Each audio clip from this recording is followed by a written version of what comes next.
এই কপৌ চৰাইজনী যে মই পৰহি পাইছিলোঁ, আজি মাকজনীয়ে নিজে আহি আহাৰ খুৱাইছে। ইমান ভাল লাগে এনেকৈ খুৱাই থাকিলে। ৰাতিপুৱাৰ প্ৰথম কামটো হৈছে মই গাখীৰ খীৰোৱা। তাৰে পিছত ধন্যবাদ দি পঠাব লাগিব। মই গাখীৰ চাখীৰ খীৰাই উঠি মই পথাৰত গাইকেইজনী দি থৈ আহিলোঁ। আহি অলপ চব্জি বাগানত অলপ সোমালোঁ। সোমাই অলপ মই ধনিয়া পাত আনিলোঁ। ধনিয়া পাত আনি অলপ ৰাতিপুৱাৰ চাহৰ কাৰণে নাৰিকল ৰুকি মই ভাপত দিয়া পিঠা বনালোঁ। মোৰ ভতিজা ছোৱালীজনী অলপ সহায় কৰি দি আছে। এনেকৈ আমি ৰাতিপুৱাৰ চাহ খাই উঠি ভাত বনালোঁ। ভাত বনাই আলু চয়াবিন এনেকৈ তৰকাৰী বনালোঁ।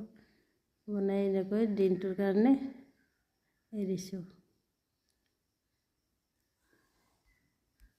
সন্ধিয়া আকৌ মই আহোজীয়া নাম এখনত গ'লোঁ। গৈ মুখ্যমন্ত্ৰী উদ্যমন আঁচনিৰ ফৰ্মত চহী কৰিব গ'লোঁ।